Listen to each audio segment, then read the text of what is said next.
My name is Trish Ware, and I am obsessed with all things pregnancy and birth, and helping you to navigate both the practical and the magical seasons of this journey called motherhood.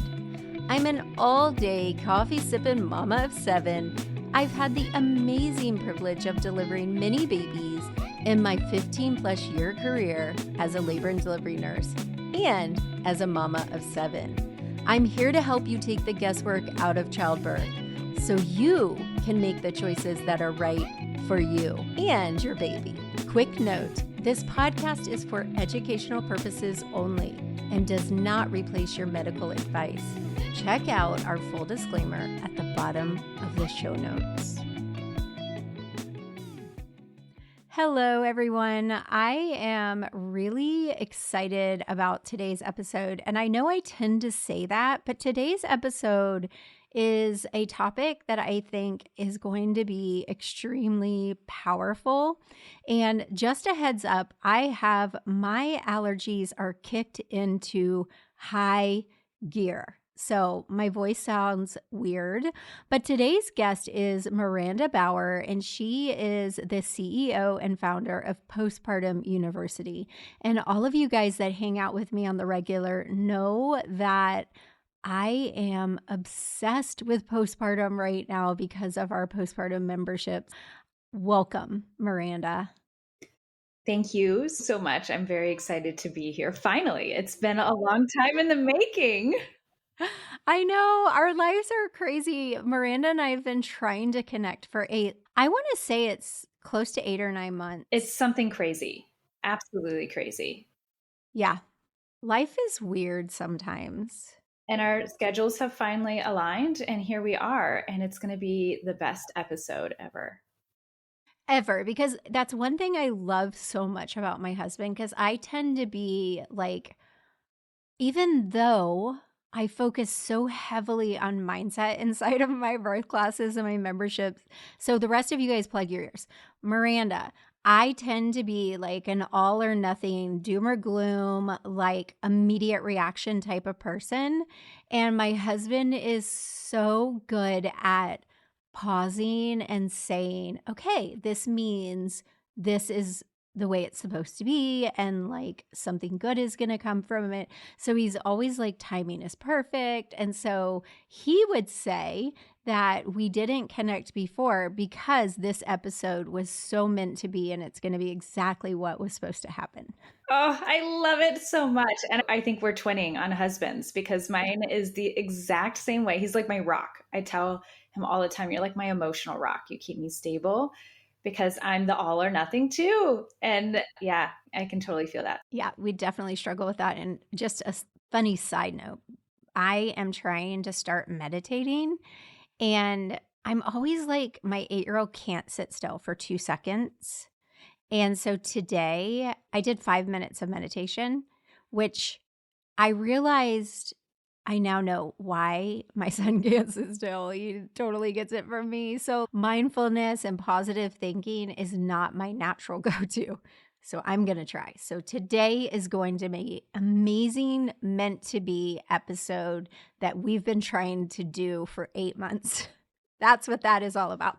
Anyway, so today we're going to talk about the mother wound, which when I was like preparing for this episode over the last 8 to 9 months, I looked at your website and I saw an article that you wrote on the mother wound, and I was reading it and I was like, this makes so much sense to me. And I think, as we were saying before we started recording, that male, female, whatever, I think we all come into this parenting journey with a lot of wounds. So today we're going to talk about the mother wound. But first, I would love to talk to you about your own birth experiences, because this is the birth experience with Labor Nurse Mama. And everyone who knows me knows I'm obsessed with birth. And I love to hear about, briefly, obviously, because the big topic is the mother wound, but I would love to hear about your own birth experience and how that brought you into this passion for the postpartum world. I'd love to share my story. So thank you so much for that, Trish. I started my journey as a mother 14 years ago, and which is crazy to say because my son is now towering over me. He's large. I've created a man, which is so crazy to feel and to see and to witness. But that started 14 years ago, and I now have four children. I had a amazing birth experience with him. I had a home birth, which is not something that most people go into full force. But again, here I am, all or nothing, right? I wanted that experience. I was terrified of hospitals, let's just face it. So I was terrified of hospitals, and I didn't feel like I had much of any other choice at hand. And it was an incredible experience, but nothing could really prepare you for that, right? I felt 14 years ago, this is not something, we didn't have online memberships. We didn't have community spaces like that we created. We Instagram. didn't have that No. stuff. And so I'm reading all the books, I'm doing all the research. I was a biology student at the time. So I thought I knew everything. Wait, let's stop for a second.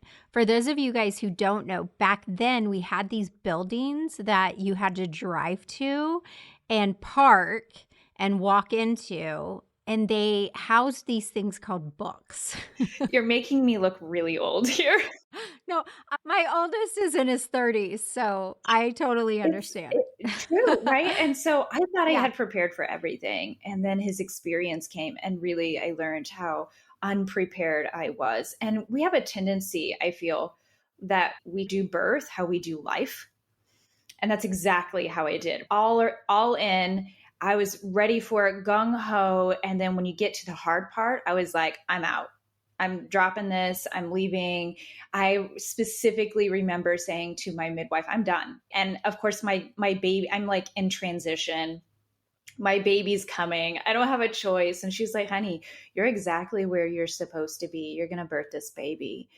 And I did. And I remember 17 hours of labor, 2 hours of pushing, and the most difficult thing I have ever experienced in my entire life. But when I was done and I had my baby boy in my arms, I looked at every single person in that room, tears streaming down my face.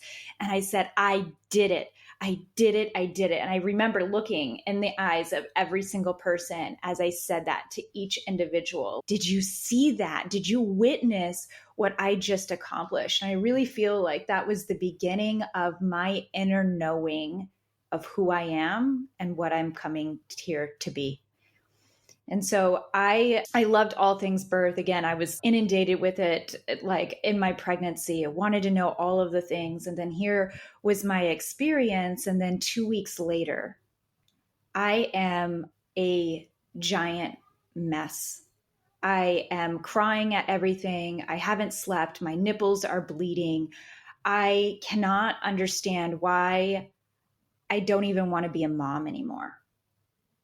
And depression hit me like a ton of bricks. I was so prepared, or what I thought I was prepared for the labor and the birth, but not prepared in the least bit for how to heal my body afterward. I had no freaking clue.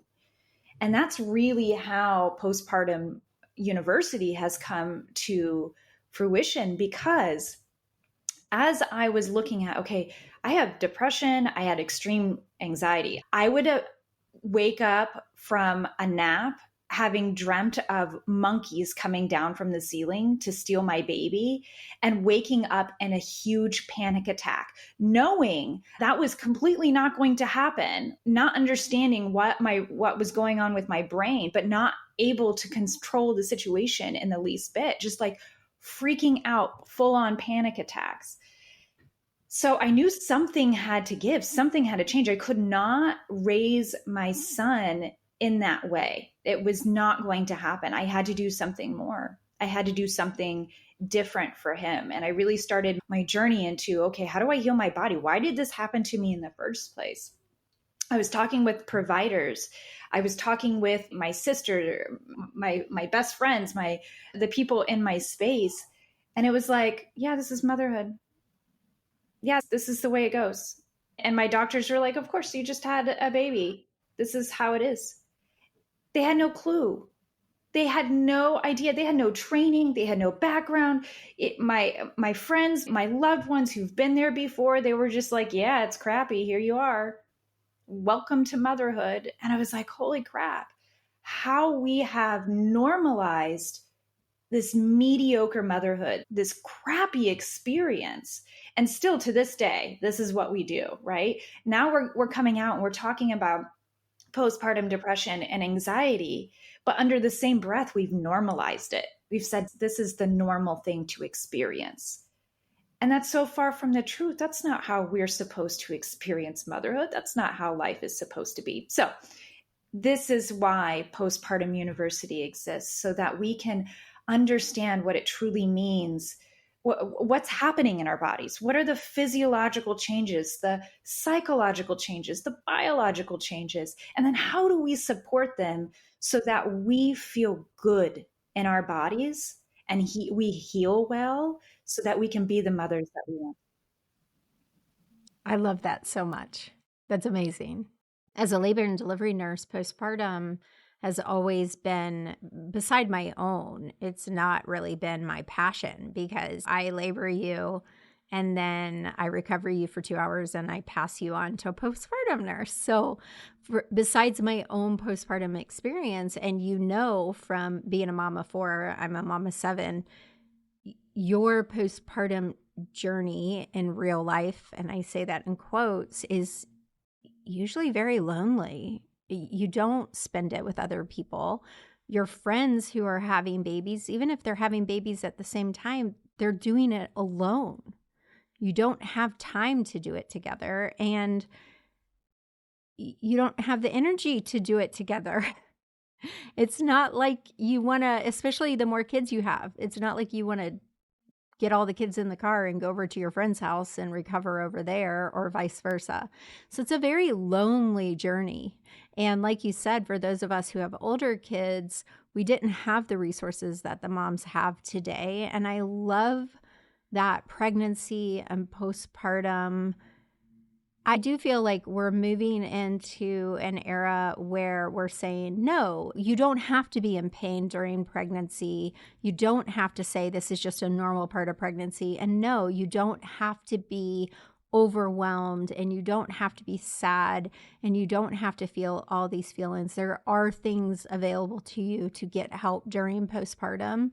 I'm glad that we're moving towards that. But like you said, there are still a lot of people who are suffering and suffering alone. And that is overwhelming to me as a professional.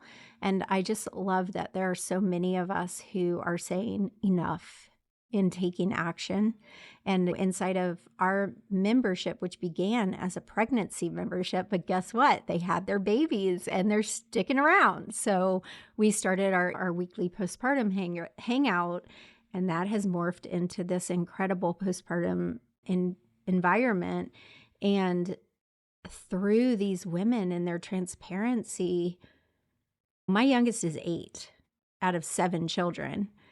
But the things that these women have shared, Miranda, has been the first time that I've been like, oh my gosh, I felt that. I went through that. That's normal. Other people felt that. I wasn't crazy. That is something common, because in real life with your real friends, you don't have the courage to say, I saw monkeys coming down from the ceiling to steal my baby. You just don't talk about that stuff. And then I had a panic attack over it. Yes. Yeah, absolutely. Absolutely. We don't share these stories enough. We don't have safe spaces to do that. And besides that, you're exhausted. And if you happen to have the privilege of going to get coffee with your friend who also has babies, and you're sitting there and you're looking at her and you think she has it together and you feel that you don't, which chances are she doesn't either, you're not going to tell her that on the way over you pictured running your car into a tree with your babies in the car, because you don't know what's going to happen from that point on. But you did, and you're scared because of it. And we all sit in silence because our other friend who's sitting right next to us had a very similar experience when she was walking down the stairs to come see you. And she thought about throwing her baby over the balcony, and a very horrific scene. And she's keeping that to herself as you are keeping it to yourself, right? Yes. Yeah, absolutely. Yeah, and that's what I have found in and the thing that I want all of you guys to hear is Miranda and I both have postpartum memberships, and I 100% I invite other women who have birth classes, and Miranda has a postpartum membership and I have a postpartum membership, and there's space for all of us because there are billions of women who are having babies, and we all need community and we all need support. And I 100% believe in online community because there are things we can say in an online support group that we would never say to a person sitting in a room with us because we're too afraid. And I've been able to say, my family's going through hell right now, like a real life experience that I have no one to talk to in real life besides my attorneys. And so I've been able to share things with these moms that know things intimately about my life, and they have shared things with me. And like what we were just talking about, for those of you guys who are pregnant, you're going to think and feel things that your brain will say, don't tell, don't speak it, don't even tell your partner. But they are things that women all over the world are feeling. And I had a guest recently that was talking about intrusive thoughts in particular, and these thoughts of harm. And the way she explained it, and I'm probably not going to do justice, I am the world's worst paraphraser. Worse. But she was talking about these particular types of thoughts, and she said, it is actually a way in which our brain is walking through safety situations. And so, for instance, going down the stairs, every one of my moms in my postpartum membership has had that type of throwing the baby over the side of the stairs, rolling down the stairs, throwing the baby down the stairs type of vision, type of thing. And it's the way she explained it is part of it is our brain. What if I slipped? What if I fall? What if I, like, it's a walking through the what ifs, not necessarily like, I hate this baby, I'm going to throw this baby type of thing. It's part of that. I want to share, like, this is your nervous system on overdrive.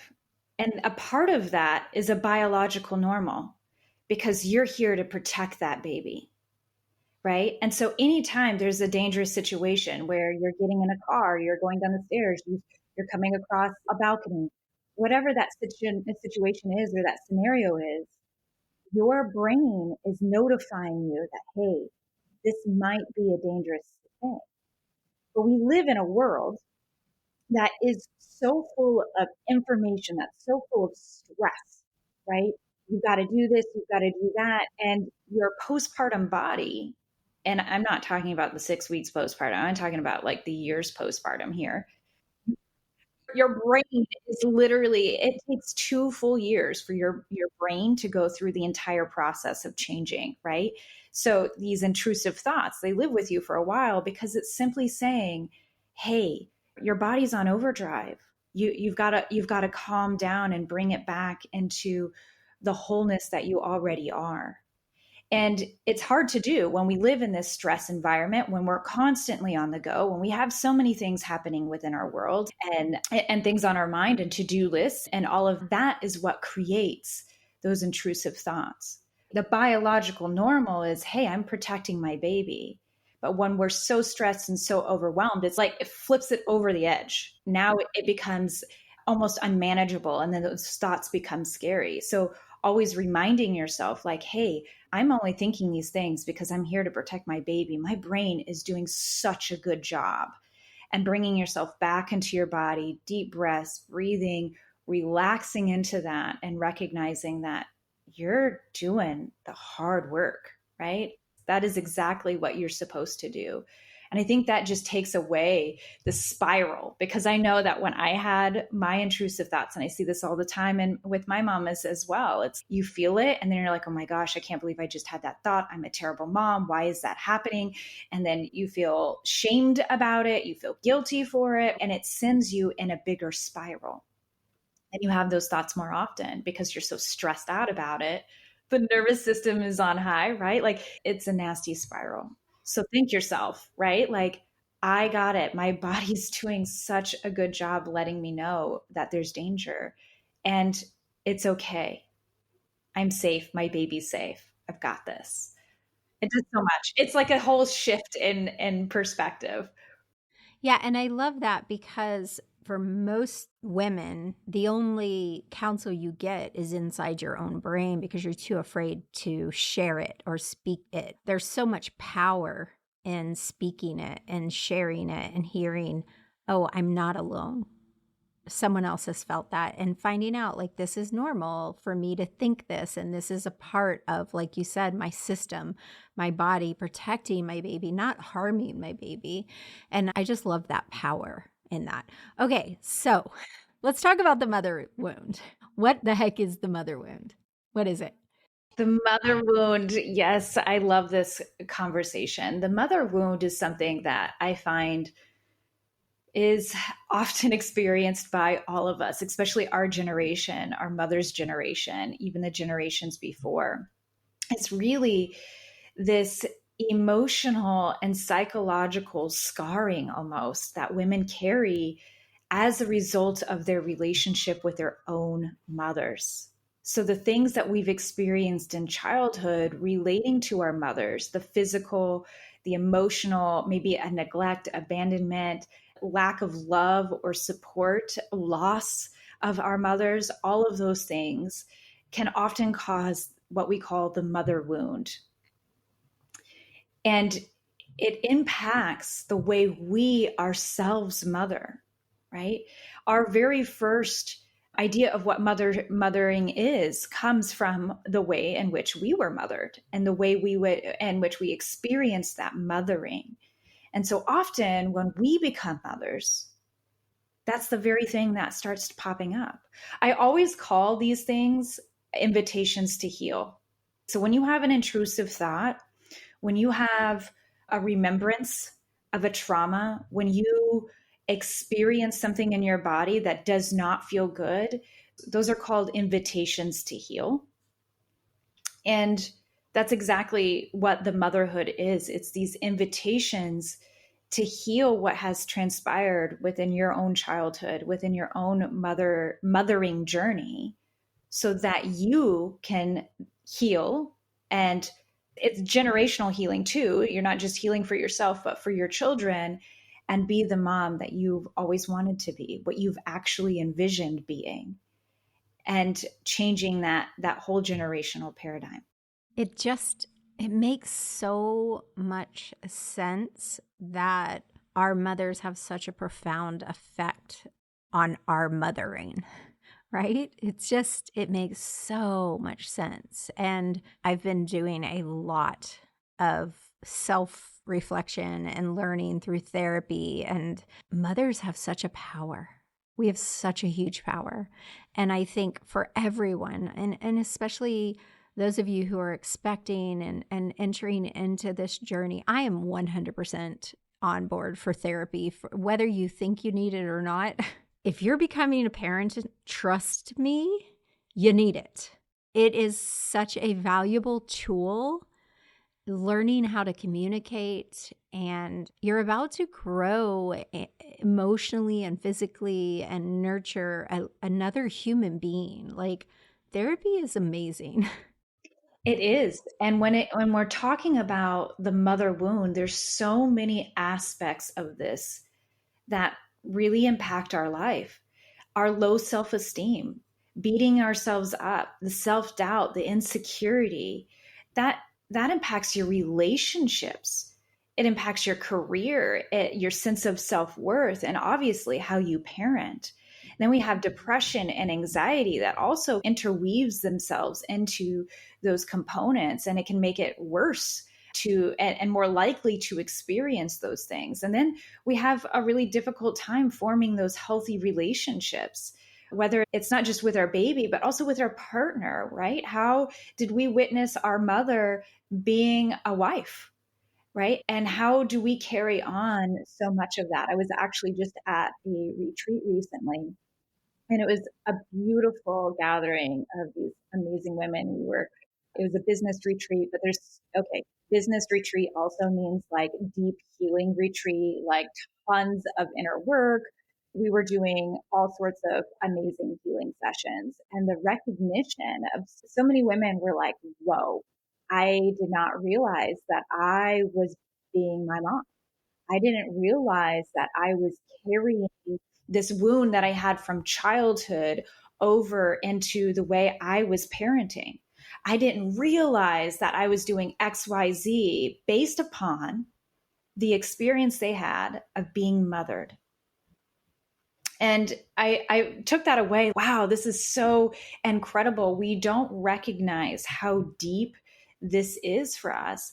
And the thing is, and I want to say, no matter where you are, like I hear so many people say, now I'm just terrified to mother because I'm just going to leave some scar on my kid no matter what I do, because I could be the perfect mother and it sounds like I'm still going to have something go wrong.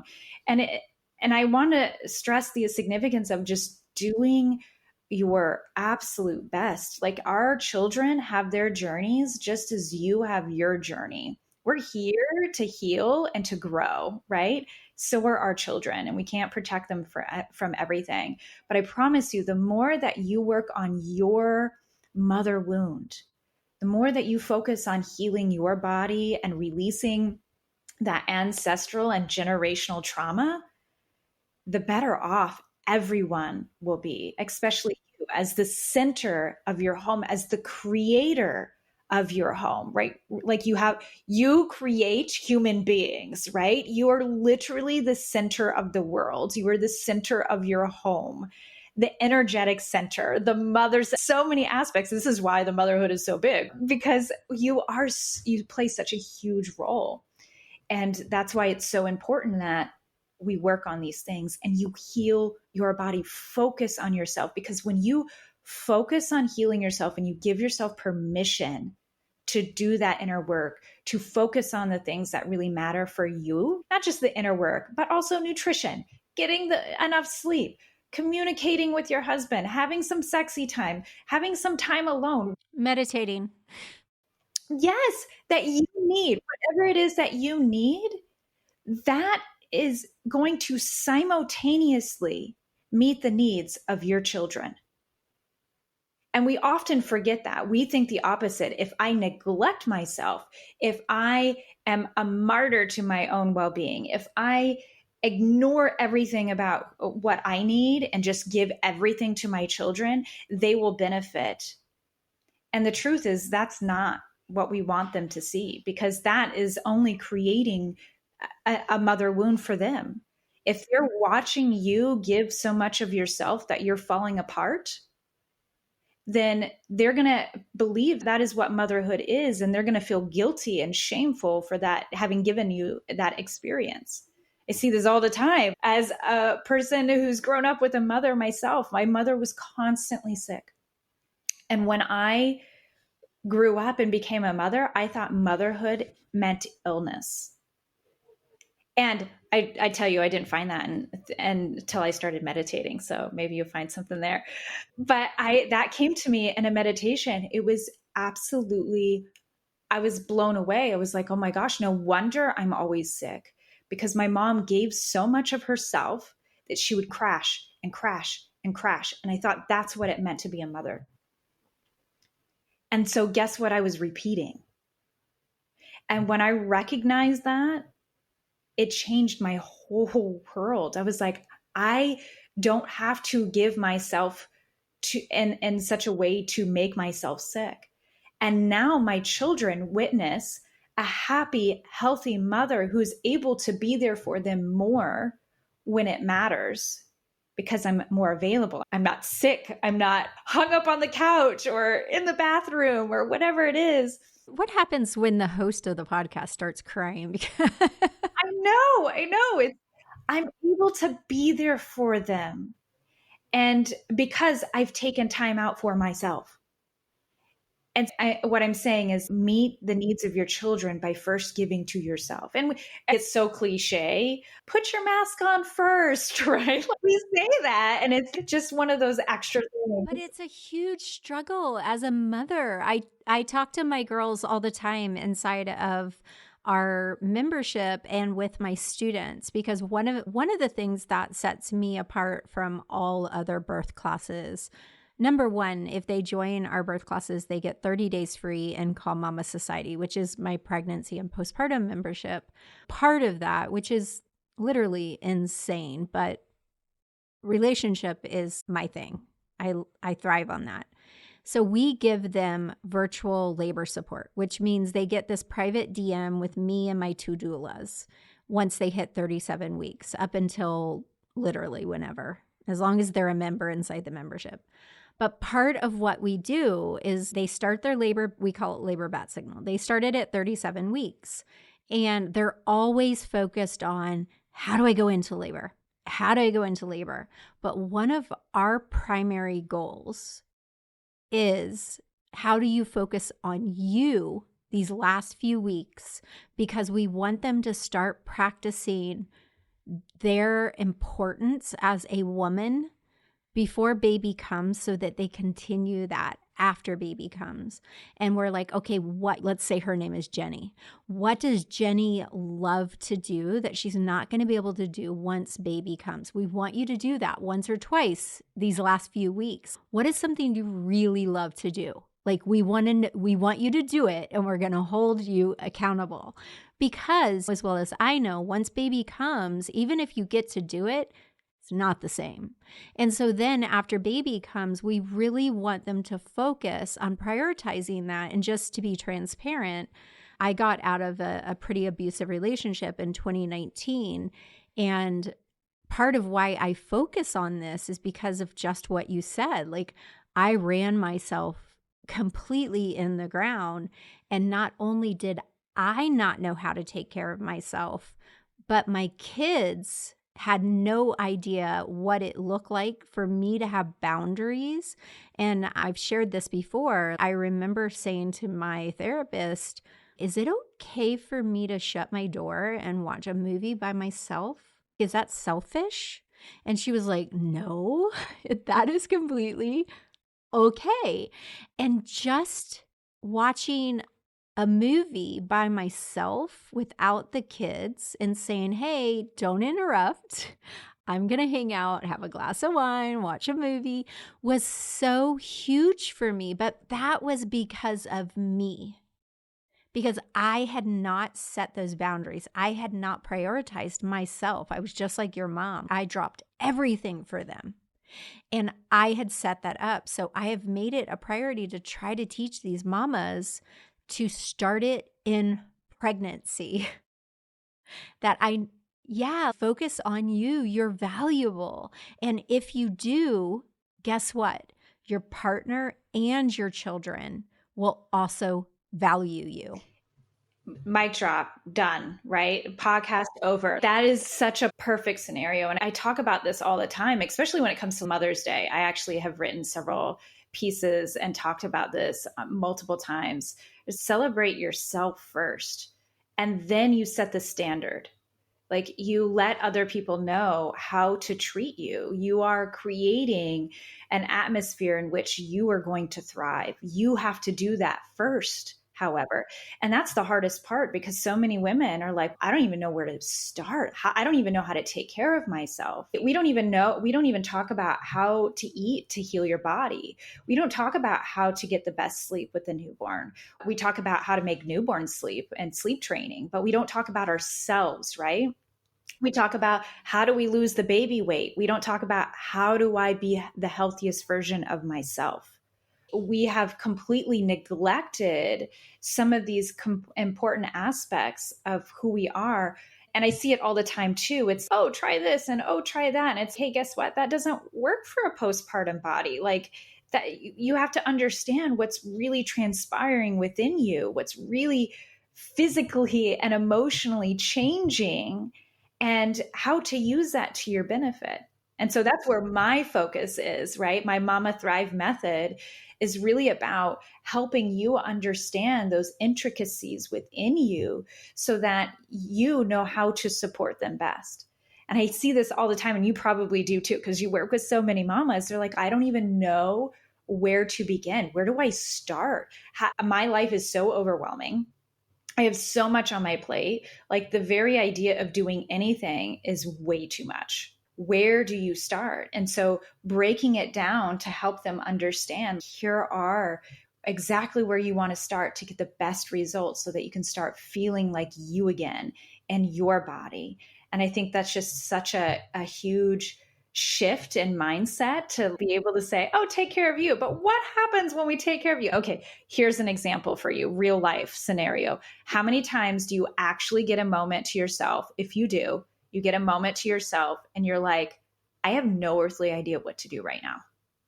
You're completely lost. And by the time the 15 minutes are up or the hour or two are up, you have done zero except for think about what to do. Yeah. And Yeah. you're like, okay, what I've accomplished nothing. I have done nothing, right? Like you haven't even rested, right? Because you've been, oh my gosh, what do I do? And the thinking and thinking and the anxiety over what to do, and it's gone. And that's what we see so often. So eliminating that completely. You don't have to do anything. Just show up in this space. Here's step one. Nourish yourself in this way. And then let's move on to the next. And let's have these conversations. Let's start talking about these invitations to heal, right? And start looking at how we can get you feeling good again in your body. And I love just moving back to the mother wound. One thing that I was thinking when you were talking about that, because like I said, I spend a lot of time with my L&M mamas inside of Calm Mama Society. A lot of time. I know them very well. So I know their relationships with their mothers. And it is a huge struggle for us as women who have difficulties with our mothers to set boundaries or to say enough and to not allow them space maybe in our lives, because when you have a toxic mother, it doesn't just stop because you're a grown woman. So what do you say to the mamas that you have relationship with that they're still being wounded by their mother, but now they are bringing a child into the world?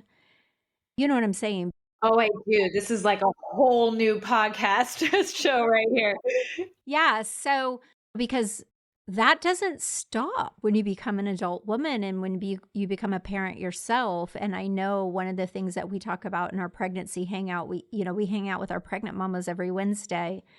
And, that starts to look at, I want to be in your birth room and I'm going to come when you have the baby. And here's how you parent, and you should be doing this, or you should be breastfeeding, or you should have an epidural, or you should go unmedicated. There's a lot of bossiness and there's a lot of you shoulds and just a lot more wounding. So what is your thought on that? Like, how do they create boundaries? And is there a time and a place to say enough and you can't have space in my life any longer? Yeah, all of the above. And I think this is such an intricate conversation that can go on for, again, another entire podcast episode. But those boundaries really need to start now if they haven't started at all. And it is going to have to be those difficult conversations. They have to take place. And I think that's sometimes the hardest, is that we need to have those difficult conversations and then we need to hold those conversations in place, right? We need to have those boundaries. And so when we have a mom who is toxic and she's coming at us with all of these things that you need to do this and you need to do that, or whatever it is in your situation, right? Narcissism is running high these days. We have a lot of things that are transpiring. And if that is occurring in your life, You need to say, this will not happen again. And if it does, here's what I'm doing. Right. And it's, this is how we lay boundaries down. I see it all the time where moms are like, I am going to lay boundaries by saying this can't happen, and if it does, then you're going to be responsible for this. And it's, no, that doesn't work. You have to take responsibility for it, whether it's blocking their phone number, changing the locks on your door, whatever the case is. If you need to do that, even for a short time to prove your point, this is my boundary. If this occurs, this is what I'm going to have to do about the situation, right? My husband's going to have to step in. I'm going to have to do XYZ, whatever it is, make that happen. If you're in such a relationship that is so toxic, you have no other choice, right? You have to do that for yourself. And here's one of the reasons why. Your body in postpartum is incredibly sensitive. And it's so sensitive because we have a lot going on in our brains, right? The neuroplasticity of our brains changes significantly. So not only are you wired to be able to take care of your baby more and to be able to connect with your baby more and to be able to sense danger more, right? You're also making all of those new neuron connections in your body. And so it's really important that if you're faced with danger, that you make sure you're putting a stop to that, or you're letting your body know that it's okay, I have this under control. Or if someone is telling you you're not doing it right, or you're not good enough, or whatever the scenario is, you're literally rewiring your brain to believe that. And so you have to put an end to it. Someone has to, whether it's somebody on your side, your partner, your spouse, whomever, your best friend, or you putting an end to it and saying, no, this is a protected space. My brain is changing so much right now, and I cannot become a mother who believes that about myself. I cannot be a mother who takes this as a normal. I cannot be a mom who goes through this on the regular. So making sure that those boundaries are set and then actually following through with those boundaries. I think that's the big thing, right? If you're going to talk to me in this way, I'm sorry, but I can't invite you over to my house to help me anymore, right? I need you to be here to encourage me. I need you to tell me I'm doing a good job.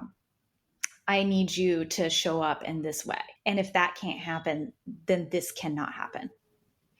And being very clear. And again, this is like an entire podcast episode. I can go on and on. But like the most pertinent thing that you need to know is that there's some big changes happening within you, and you deserve to make sure that those changes are protected so that you can be the mom that you want to be. And I'm going to tell you a quick story too. I struggled with boundaries. I think we all do as women. A lot of that comes from the mother wound. And I remember deciding that I was going to make some boundaries for myself. And I had told my children one day that I was going to go take some time out. My kids are now almost 14. He's about to turn 14, 9, 7, and 4. Okay. So I have a range of children. And this was right when my youngest was 2, I believe. And so they're all still young. And I was like, I need some quiet time. I need some time to myself. And I'm going to go into my room and I'm going to be there. And I will let you know when I'm ready to be out of my room. And I came out and I remember feeling so calm and so peaceful. And my kids were like, are you okay, Mom?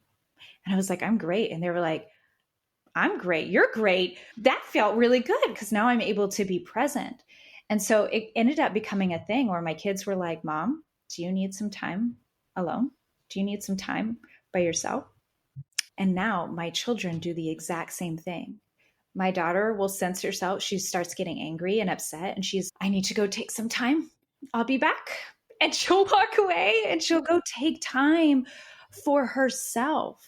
And sometimes they'll ask me to come with them. Can you help me? Because we're co-regulating. They need that co-regulation, which is totally normal and natural. And I'm like, hands down, I'll be right there with you, walking them through that. But it's wonderful to see them setting their own boundaries and to listening to their bodies. I will tell you, sometimes it backfires, right? Like where we were sitting at the dinner table just the other day, and my daughter was like, yeah, I'm listening to my body and I really just don't want this food.